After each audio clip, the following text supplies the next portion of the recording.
Okey, Assalamualaikum warahmatullahi taala wabarakatuh. Okey, hari ini kita akan belajar fiqh. Jadi pertama sekali Ustaz nak terangkan, kamu tengok gambar yang dipaparkan sekarang, gambar seorang budak sedang bawa baldi kosong. Dan bawa baldi kosong. Jadi kamu rasa berdasarkan gambar ni, apakah tajuk kita pada hari ini? Kamu agak-agak apa? Okey, agak-agak ini adalah gambar budak tu tak ada air. Nampak yang belakang-belakang tu pun ada lori air. Jadi gambarnya adalah tak ada air. Okey, kita tengok gambar yang berikutnya. Gambar orang sedang menjarahi orang sakit. Jadi orang sakit ni. Jadi kedua-dua gambar ini tak ada air dengan orang sakit ni. Agak-agak kamu, apakah tajuk kita nak belajar ni? Okey, tajuk yang kita akan belajar hari ini adalah tajuk tayamum. Jadi apa kena mengenai tayamum dengan dua-dua gambar ni? Okey, ini kerana tayamum ni adalah boleh dilakukan jika tiada air, seperti di gambar berikut, dan juga boleh dilakukan ketika kita sakit. Okey, jadi kita teruskan. Okey, sekarang ada 4 gambar. Gambar yang pertama nampak tu, dia ada tepuk apa tu? Kita tengok. Sebenarnya ada debu dekat sini. Dia tengah tepuk sesuatu. Ada debu. Itu dia tepuk debu tanah. Yang kedua, disapukan dekat muka dia. Okey, kita tengok. Yang ketiga, dia tepuk sekali lagi. Yang keempat, dia sapu dekat tangan. Okey, ini sebenarnya adalah cara-cara untuk tayamum. Nanti kita akan belajarkan seterusnya macam mana. Tapi yang kamu perlu tahu, umum dia akan tepuk debu tanah, dia akan sapu di muka, dia tepuk sekali lagi, dan dia akan sapu di tangan.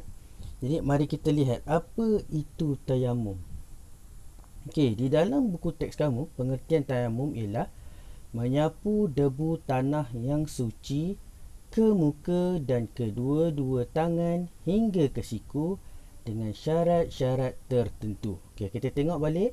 Menyapu debu tanah, mesti sapu debu tanah. Kenapa tak sapu benda lain? Tak boleh kamu ambil makanan, kamu sapu, tak boleh. Ataupun kamu ambil pasir, kamu sapu, tak boleh. Mesti menyapu debu tanah. Okey, yang suci tu maksudnya bersih. Debu tanah tu mesti bersih, tak boleh ada kekotoran, ada najis anjing ke najis orang, tak boleh. Kena bersih baru boleh sapu. Okey, dan disapu dekat mana? 2 anggota sahaja yang boleh sapu. Yang pertama ke muka, dan yang kedua kedua-dua belah tangan hingga ke siku. Kalau tangan je sampai pergelangan tangan ni, pergelangan tangan je tak boleh. Mesti sampai siku. Okey, dengan syarat-syarat tertentu. Dia ada syarat-syarat dia.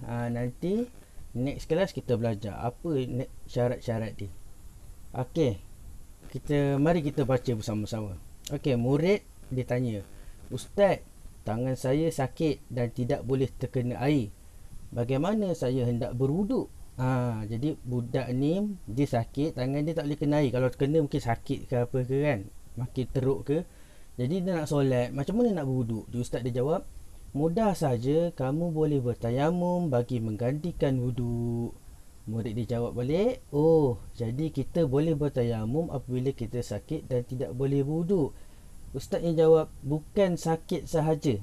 Dengar ni, bukan sakit sahaja, banyak lagi sebab lain yang mengharuskan kita bertayamum. Antaranya apabila tiada air atau air ada tapi cukup untuk keperluan diri dan tenakan sahaja.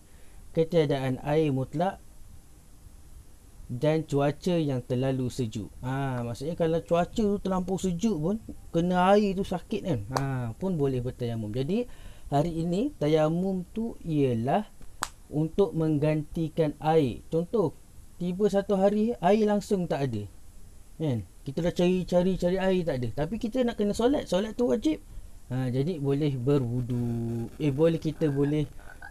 Boleh bukan berwuduk, boleh bertayamum. Okey, itu saja.